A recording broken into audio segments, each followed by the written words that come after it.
ದೇವರಾಗಿರುವ ಯೇಸು ಕ್ರಿಸ್ತನ ನಾಮದಲ್ಲಿ ಮತ್ತೊಮ್ಮೆ ಈ ಸಂಚಿಕೆ ಮೂಲಕ ನಿಮ್ಮನ್ನು ಸಂಧಿಸುವುದರಲ್ಲಿ ಬಹಳ ಸಂತೋಷ.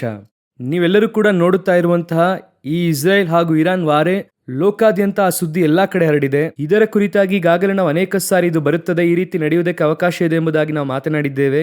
ಅದು ನಮ್ಮ ಕಣ್ಮುಂಭಾಗದಲ್ಲಿ ನಡೆಯುತ್ತಾ ಇದೆ.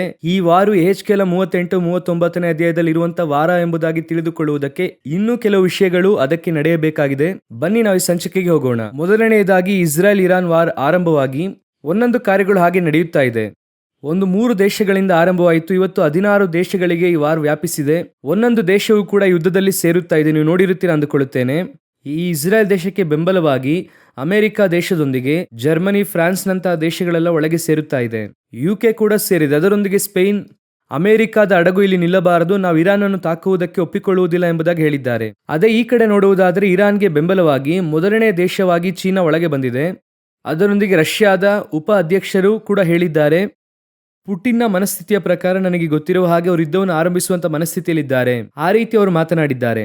ಸೊ ಈ ಯುದ್ಧ ಎನ್ನುವಂಥದ್ದು ಮುಂದಿನ ಮುಖ್ಯವಾದಂತಹ ಹಂತವನ್ನು ತಲುಪುತ್ತಾ ಇದೆ. ಈಗ ಇರಾನ್ ಕತಾರ್ ಭಾಗವನ್ನು ತಾಕಿದೆ. ಬೆಹರೇನ್ ಹಾಗೂ ರಿಯಾದ್ ಅಲ್ಲಿರುವಂತಹ ಅಮೆರಿಕದ ಎಂಬಸಿಯನ್ನು ತಾಕಿದ್ದಾರೆ. ಆಮೇಲೆ UAE, ಆ ನಂತರ ದುಬೈಲಿರುವಂತಹ ಎಷ್ಟೋ ಪ್ರಾಂತ್ಯಗಳನ್ನು ಅವರು ತಾಕಿದ್ದಾರೆ. ಇದು ಹಾಗೆ ಮುಂದಿನ ಹಂತವನ್ನು ತಲುಪುತ್ತಾ ಇದೆ. ಎಲ್ಲರೂ ಕೂಡ ಹೇಳುವಂಥದ್ದು ಏನಾಗಿದೆ ಅಂದ್ರೆ ಇದು 3ನೇ ಮಹಾಯುದ್ಧವಾಗಿ ಮಾರ್ಪಡುತ್ತಾ ಇದೆ. ಇದು ಹೋಗುತ್ತಾ ಇರುವಂತಹ ಪರಿಸ್ಥಿತಿಗೆ ಆ ರೀತಿಯಾಗೇ ಇದೆ. ಸೊ ಯುದ್ಧದ ಪರಿಣಾಮ ಏನಂದ್ರೆ ಇರಾನ್ ನಲ್ಲಿ ಮಾತ್ರ ಈ ವಿಡಿಯೋವನ್ನು ನಾವು ತೆಗೆಯುತ್ತಾ ಇರುವಾಗಲೇ 1000ಕ್ಕೂ ಮೇಲ್ಪಟ್ಟ ಜನ ಸತ್ತಿದ್ದಾರೆ. ಇದೆಲ್ಲವನ್ನು ಮೀರಿ ಯಾವಾಗೂ ಇಲ್ಲದೆ ಇರುವಷ್ಟರ ಮಟ್ಟಿಗೆ ಇಸ್ರೇಲ್ ದೊಡ್ಡ ಪ್ರಮಾಣದಲ್ಲಿ ಪರಿಣಾಮ ಎದುರಿಸುತ್ತಾ ಇದೆ. ಟೆಲ್ ಅವೀವ್ ಪಟ್ಟಣವನ್ನು ತಾಕಿದ್ದಾರೆ. ಈ ಯುದ್ಧದಲ್ಲಿ ಲೆಬನಾನ್ ಕೂಡ ಬಂದು ಸೇರಿದೆ. ಹಿಜ್ಬುಲ್ಲಾದವರು ತಾಕಿದ್ದಾರೆ. ಅವರು ಕೂಡ ಟೆಲ್ ಅವೀವ್ ಪಟ್ಟಣವನ್ನು ತಾಕಿದ್ದಾರೆ. ಅಲ್ಲೂ ಕೂಡ ದೊಡ್ಡ ಪ್ರಮಾಣದಲ್ಲಿ ಆಗುತ್ತಾ ಇದೆ. ಯೆರೂಸಲೇಮಿನಲ್ಲೂ ಕೂಡ ತಾಕುವಿಕೆ ಉಂಟಾಗಿದೆ. ದೊಡ್ಡ ಮಟ್ಟಿಗೆ ಸೈರನ್ ಕೇಳಿಸುತ್ತಾ ಇದೆ. ನೀವು ನೋಡುವುದಾದರೆ ನೂರಾರು ಸಂಖ್ಯೆಯಲ್ಲಿ ಆಂಬ್ಯುಲೆನ್ಸ್ಗಳು ಜನರನ್ನು ಹತ್ತಿಸಿಕೊಂಡು ಹೋಗುತ್ತಾ ಇದ್ದಾರೆ. ಇದೆಲ್ಲವೂ ಕೂಡ ಒಟ್ಟಿಗೆ ಸೇರಲು ಯೆಹೆಜ್ಕೇಲ 38ನೇ ಹಾಗೂ 39ನೇ ಅಧ್ಯಾಯದಲ್ಲಿ ಬರೆಯಲ್ಪಟ್ಟಿರುವಂತಹ ಒಂದು ಮೊದಲನೇ ಹಂತ ತಲುಪಿರುವುದನ್ನು ಚೆನ್ನಾಗಿ ಅರಿತುಕೊಳ್ಳಬಹುದು. ನಾವು ಈ ಸಂಚಿಕೆ ರೆಕಾರ್ಡ್ ಮಾಡುತ್ತಿರುವಾಗ ಒಂದು 5 ನಿಮಿಷದ ಮುಂಚೆ ಒಂದು ಸಂಭವ ನಡೆಯಿತು. ಒಂದು ವೇಳೆ ಇದು ನಿಮಗೆ ರೀಚ್ ಆಗುವುದಕ್ಕೆ ಇನ್ನೂ 2 ದಿನಗಳಾಗುತ್ತದೆ. ಆದರೆ ನಾವು ಇದನ್ನು ರೆಕಾರ್ಡ್ ಮಾಡುವಾಗ ಒಂದು ಸಂಭವ ನಡೆಯಿತು.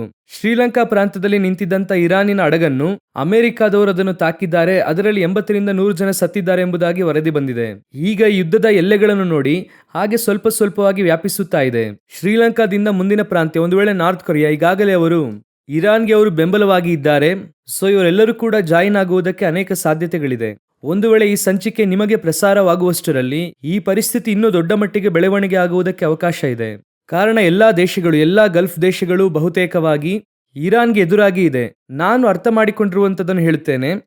ಈಗಾಗಲೇ ಸೌದಿ ಅರೇಬಿಯಾ ಇಂತಹ ದೇಶಗಳೆಲ್ಲ ಅಮೆರಿಕಗೆ ಬೆಂಬಲವಾಗಿ ಇರುತ್ತಾರೆ. ಆದರೆ ಗಲ್ಫ್ ದೇಶಗಳಲ್ಲಿ ಕೆಲವು ದೇಶಗಳು ಇರಾನ್ಗೆ ಬೆಂಬಲವಾಗಿ ಹೋಗುತ್ತವೆ. ಇವರೆಲ್ಲರೂ ಕೂಡ ಧಾರ್ಮಿಕವಾಗಿಯೋ ಅಥವಾ ಸಿದ್ಧಾಂತಕ್ಕನುಸಾರವಾಗಿ ಇಸ್ರೇಲ್ಗೆ ವಿರುದ್ಧವಾಗಿರುವಂತಹ ಸಿದ್ಧಾಂತಕ್ಕಾಗಿಯೋ ಇವರೆಲ್ಲರೂ ಒಂದಾಗಿ ಸೇರಿ ಯುದ್ಧವನ್ನು ಸಂಧಿಸುತ್ತಾರೆ. ಇದರಲ್ಲಿ ಇನ್ನೂ ಕೂಡ 2 ಬಹಳ ಮುಖ್ಯವಾದಂತಹ ದೇಶಗಳು ಒಳಗೆ ಬರಬೇಕು. ಒಂದು ವೇಳೆ ಈ ಸಂಚಿಕೆ ನಾವು ರೆಕಾರ್ಡ್ ಮಾಡುತ್ತಿರುವಾಗ ಇನ್ನೂ ಬಂದಿಲ್ಲ, ಅವರು ಅನೌನ್ಸ್ಮೆಂಟ್ ಮಾಡಿದ್ದಾರೆ. ಅವರಿಬ್ಬರು ಒಳಗೆ ಬಂದ್ರು ಅಂದ್ರೆ ಯೆಹೆಜ್ಕೇಲ 38-39 ಕನ್ಫರ್ಮ್ ಆಗಿ ನಾವು ಹೇಳಬಹುದು. ಒಂದು ಟರ್ಕಿ, ಇನ್ನೊಂದು ರಷ್ಯಾ. ಇವೆರಡು ದೇಶಗಳು ಒಳಗೆ ಬರುವುದಕ್ಕೆ ಆರಂಭವಾಯಿತು ಅಂದ್ರೆ ಖಂಡಿತವಾಗಿ ಇದು ಒಂದು ದೊಡ್ಡ ಯುದ್ಧವಾಗಿ ಇದು ಮಾರ್ಪಡುತ್ತದೆ. ಟರ್ಕಿ ಒಂದು ದೊಡ್ಡ ಸೈನ್ಯ ಇರುವಂತಹ ಒಂದು ದೇಶವಾಗಿದೆ. ಟಾಪ್ 10 ನಲ್ಲಿ ಅವರಿದ್ದಾರೆ. ರಷ್ಯಾ ಕುರಿತು ನಿಮಗೆ ಹೇಳುವಂತ ಅವಶ್ಯಕತೆ ಇಲ್ಲ. ಸೊ ಯುದ್ಧ ಎನ್ನುವಂಥದ್ದು ಮುಂದಿನ ಹಂತವನ್ನು ತಲುಪುವಂತದ್ದಾಗಿದೆ. ಒಂದು ವೇಳೆ ಈ ಯುದ್ಧವು ವಿಸ್ತಾರವಾಯಿತು ಅಂದರೆ ಈ ಸಂಚಿಕೆಯ ನಂತರ ಮುಂದಿನ ವಾರದಿಂದ ಒಂದು ವಾರಕ್ಕೆ ನಾವು 2 ಸಾರಿ ಕೂಡ ಅಪ್ಡೇಟ್ ಕೊಡುವುದಕ್ಕೆ ಸಾಧ್ಯ. ನಾವು ಮುಂದಿನ ಸಂಚಿಕೆಯಲ್ಲಿ ಇದರ ಕುರಿತಾಗಿರುವಂಥ ಅಪ್ಡೇಟ್ ಅನ್ನು ನಿಮಗೆ ಹೇಳುತ್ತೇವೆ. ಬನ್ನಿ ನಾವು ಮುಂದಿನ ವಿಷಯಕ್ಕೆ ಹೋಗೋಣ. ಎರಡನೆಯದಾಗಿ ಈ ಯುದ್ಧ ಒಂದು ಕಡೆ ನಡೆಯುತ್ತಾ ಇದೆ. ಅದರಲ್ಲಿ ಮಾತ್ರ ನೋಡುವುದಾದರೆ ಈ ಯುದ್ಧ ಆರಂಭವಾದಂಥ ಆ ಕಾಲಘಟ್ಟದಿಂದ ಇರಾನ್ನಲ್ಲಿ ಮಾತ್ರ 99 ಸಾರಿ ಭೂಕಂಪ ಉಂಟಾಗಿದೆ. ಅದರಲ್ಲಿ 72 ಸಾರಿ 3 ಪಾಯಿಂಟ್ಗಿಂತ ಜಾಸ್ತಿ ಆಗಿದೆ. ಗರಿಷ್ಠ 4.3ರಷ್ಟು ಭೂಕಂಪ ಸಂಭವಿಸಿದೆ.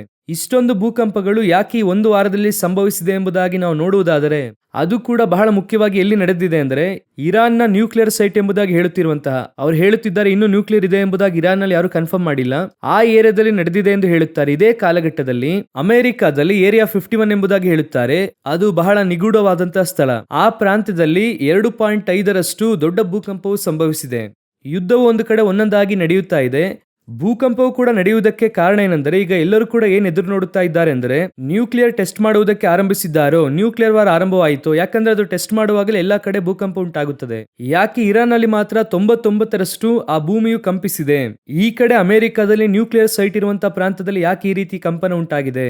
ಅದು ಅಮೆರಿಕಾದಲ್ಲಿ ಬರುವುದಿಲ್ಲ, ಆ ಸೈಟ್ ಅಲ್ಲಿ ಬರುವುದಿಲ್ಲ. ಹಾಗೆ ಬಂದಿದೆ ಅಂದ್ರೆ ಒಂದು ಕಡೆ ನಾವು ಭೂಕಂಪ ಎಂಬುದಾಗಿ ಪರಿಗಣಿಸಿದರೂ ಕೂಡ ಇನ್ನೊಂದು ಕಡೆ ಎಲ್ಲ ವಿಜ್ಞಾನಿಗಳು ಏನ್ ಹೇಳುತ್ತಾರೆ ಅಂದ್ರೆ ಒಂದು ವೇಳೆ ಇವರು ನ್ಯೂಕ್ಲಿಯರ್ ಟೆಸ್ಟ್ ಅನ್ನು ಮಾಡುವುದಕ್ಕೆ ಆರಂಭಿಸಿದ್ದಾರೆ, ಆ ನ್ಯೂಕ್ಲಿಯರ್ ವೆಪನ್ಸ್ ಅನ್ನು ಅವರು ಲಾಂಚ್ ಮಾಡುವುದಕ್ಕೆ ರೆಡಿ ಆಗುತ್ತಾ ಇದ್ದಾರೋ ಎಂಬುದಾಗಿ ಮಾತನಾಡಲಾಗುತ್ತಿದೆ. ಸೊ ಮುಂದೆ ಭೂಕಂಪಗಳು ಇದು ಕೂಡ ಒಂದು ಗುರುತೆ, ಕಡೆಯ ಕಾಲದಲ್ಲಿ ಬರೆಯಲ್ಪಟ್ಟಂತ ಗುರುತುಗಳಲ್ಲಿ ಇದು ಕೂಡ ಒಂದು. ಅದರೊಂದಿಗೆ ನ್ಯೂಕ್ಲಿಯರ್ ಥ್ರೆಟ್ ಕೂಡ ಇದರೊಂದಿಗೆ ಸೇರಿ ಆರಂಭವಾಗುತ್ತಿದೆ. ಮೂರನೆಯದಾಗಿ ಒಂದು ಕಾರ್ಯವನ್ನು ಹೇಳಿ ನಾನು ಈ ಸಂಚಿಕೆ ಮುಗಿಸಲು ಬಯಸುತ್ತೇನೆ. ಇದು ಒಂದು ಪ್ರಾರ್ಥನಾ ಮನವಿ. ಏನೆಂದು ಕೇಳುವುದಾದ್ರೆ, ಯುದ್ಧ ಒಂದು ಕಡೆ ನಡೆಯುತ್ತಾ ಇದೆ. ಈ ಯುದ್ಧದಲ್ಲಿ ಸರ್ಕಾರಗಳು ಅಥವಾ ಈ ದೊಡ್ಡ ದೊಡ್ಡ ವ್ಯಕ್ತಿಗಳ ಆ ತೀರ್ಮಾನಗಳನ್ನು ಮಾಡುತ್ತಾ ಇದ್ದಾರೆ. ಆದ್ರೆ ಇದರ ನಿಮಿತ್ತವಾಗಿ ಬಾಧಿಸಲ್ಪಡುತ್ತಾ ಇರುವಂತದ್ದು ಅಧಿಕವಾಗಿ ಯಾರಂದ್ರೆ ಸಾಮಾನ್ಯ ಜನರು ಅಧಿಕವಾಗಿ ಬಾಧಿಸಲ್ಪಡುತ್ತಿದ್ದಾರೆ. ಯಾವ ದೇಶದ ಅಧ್ಯಕ್ಷರು ಅಷ್ಟು ಶೀಘ್ರವಾಗಿ ಸಾಯುವುದಿಲ್ಲ, ಆದ್ರೆ ಇರಾನಿನ ನಾಯಕರನ್ನು ವ್ರತ ಮಾಡಿದ್ದಾರೆ. ಆದರೆ ಬಹುತೇಕವಾಗಿ ದೊಡ್ಡ ವ್ಯಕ್ತಿಗಳು ಸೇಫ್ ಆಗಿರುತ್ತಾರೆ. ಸಾಮಾನ್ಯ ಜನರು ಅಧಿಕವಾಗಿ ಎಲ್ಲಾ ಯುದ್ಧದಲ್ಲೂ ಬಾಧಿಸಲ್ಪಡುತ್ತಾರೆ. ಸೊ ಅಧಿಕವಾಗಿ ಇದರಲ್ಲೂ ಕೂಡ ಸಾಮಾನ್ಯ ಜನರು ಬಾಧಿಸಲ್ಪಡುತ್ತಿದ್ದಾರೆ. ಅದು ಒಂದು ಪ್ರಾರ್ಥನಾ ಮನವಿ. ಅದನ್ನು ದಾಟಿ ನಿರ್ದಿಷ್ಟವಾಗಿ ನಮ್ಮ ಜನರು, ನಮ್ಮ ಕನ್ನಡದವರು ಅಂದ್ರೆ ಬಹುತೇಕವಾಗಿ ಈ ಪ್ರಾಂತ್ಯದಲ್ಲಿ ಅಬುದಾಬಿಯಲ್ಲಿ, ಬೆಹರೇನಲ್ಲಿ, ಸೌದಿಯಲ್ಲಿ ಅನೇಕರು ಇದ್ದಾರೆ. ಅನೇಕರಲ್ಲಿ ವರ್ಕ್ ಮಾಡುತ್ತಿದ್ದಾರೆ. ಅದರೊಂದಿಗೆ ಅವರು ಹಿಂತಿರುಗಿ ಬರಲಿಕ್ಕೆ ಆಗದೇ ಇರುವಂತಹ ಪರಿಸ್ಥಿತಿಯಲ್ಲಿ ಇದ್ದಾರೆ. ಫ್ಲೈಟ್ಸ್ ಇಲ್ಲ, ಬರಬೇಕೆಂದು ಅಂದುಕೊಂಡ್ರೂ ಆಗಲ್ಲ. ಅನೇಕರು ಮಕ್ಕಳೊಂದಿಗೆ ಕುಟುಂಬವಾಗಿ ಅಲ್ಲಿ ಇದ್ದಾರೆ. ನಾನು ಕೆಲವರೊಂದಿಗೆ ಮಾತನಾಡುವಾಗ ನನಗೆ ಬೇಸರವಾಯಿತು. ಅವ್ರು ಹೇಳಿದ್ರು, ನಾನು ನನ್ನ ಕುಟುಂಬವನ್ನು ಕಳಿಸಬಹುದು, ಆದರೆ ನಾನು ಅಲ್ಲಿಂದ ಬರೋಕ್ಕಾಗಲ್ಲ. ಯಾಕಂದ್ರೆ ನನ್ನ ಕೆಲಸದ ರೂಲ್ಸ್ ಪ್ರಕಾರ, ಬಾಂಡಿಂಗ್ ಪ್ರಕಾರ ನಾನು ಇಲ್ಲೇ ಕೆಲಸ ಮಾಡಬೇಕು, ನನ್ನನ್ನು ಬಿಡೋದಿಲ್ಲ. ಎಷ್ಟು ದುಃಖಕರವಾದ ವಿಷಯ. ಅವ್ರು ಹೇಳುವಾಗ ಸಾಧಾರಣವಾಗಿ ಹೇಳಿದ್ರು, ಆದ್ರೆ ಅದು ನನಗೆ ಕಷ್ಟವಾಗಿತ್ತು. ಸೊ ಇಂತಹ ಜನರು ಅದರ ಮಧ್ಯದಲ್ಲಿದ್ದಾರೆ. ಅವರಿಗೆ ಯಾವ ಹಾನಿ ಉಂಟಾಗಬಾರದು. ಎಲ್ಲಾ ಪರಿಸ್ಥಿತಿಗಳ ಮಧ್ಯೆ ಪಕ್ಷಿ ತನ್ನ ಮರಿಗಳನ್ನು ಕಾಪಾಡುವ ಹಾಗೆ ದೇವರು ನಮ್ಮನ್ನು ಕಾಪಾಡುವವರಾಗಿದ್ದಾರೆ. ಅದೇನೇ ಆಗಲಿ, ಐಗುಪ್ತದಾದ್ಯಂತ ಉಪದ್ರವ ಬಂದರು ಇಸ್ರಾಯೇಲರನ್ನು ಕಾಪಾಡುವ ಆತನು ನಿಶ್ಚಯವಾಗಿ ಕಾಪಾಡುತ್ತಾರೆ. ಅದೇ ದೇವರೇ ನಮ್ಮ ದೇವರಾಗಿದ್ದಾರೆ. ಈ ಪ್ರಾಂತ್ಯಗಳಲ್ಲಿ, ಈ ಯುದ್ಧ ನಡೆಯುತ್ತಾ ಇರುವಂತಹ ಪ್ರಾಂತ್ಯಗಳಲ್ಲಿರುವಂತಹ ಎಲ್ಲಾ ಸಾಮಾನ್ಯ ಜನರಿಗೋಸ್ಕರ ಪ್ರಾರ್ಥಿಸಿರಿ. ಈ ಇಸ್ರಾಯೇಲ್ ಜನರು, ಇರಾನ್ ಜನರು, ಅಮೆರಿಕದ ಜನರು ಎಂದು ವ್ಯತ್ಯಾಸ ಇಲ್ಲ. ಎಲ್ಲರ ಪ್ರಾಣ ಹೋಗುತ್ತಾ ಇದೆ. ಸೊ ಅವರಿಗಾಗಿ ಪ್ರಾರ್ಥಿಸಿರಿ. ನಮ್ಮ ಇಂಡಿಯನ್ಸ್ ಅಲ್ಲಿ ಇದ್ದಾರೆ, ಅವರಿಗಾಗಿ ಖಂಡಿತವಾಗಿ ಪ್ರಾರ್ಥಿಸಿರಿ. ನಿಮ್ಮ ಪ್ರಾರ್ಥನೆಗಳಲ್ಲಿ ಅವರನ್ನು ನೆನಪಿಸಿಕೊಳ್ಳಿರಿ. ಈ ಯುದ್ಧದ ನಡುವೆ ಅವರವರ ಸ್ವಂತ ಊರಿಗೆ ಬರುವುದಕ್ಕೆ ಯಾವ್ಯಾವ ಅವಕಾಶಗಳು ಸಿಗುತ್ತದೋ ಬರಬೇಕು. ಅವರ ಪ್ರಾಣ ಸಂರಕ್ಷಿಸಲ್ಪಡಬೇಕು. ನಿಮ್ಮ ಪ್ರಾರ್ಥನೆಯಲ್ಲಿ ಅವರನ್ನು ನೆನಪಿಸಿಕೊಳ್ಳಿರಿ. ಕರ್ತನ ಚಿತ್ತವಾದರೆ, ಬರುವಿಕೆ ತಡವಾದರೆ ಇನ್ನೊಂದು ಸಂಚಿಕೆಯಲ್ಲಿ ನಿಮ್ಮನ್ನು ಸಂಧಿಸುತ್ತೇವೆ. God bless you.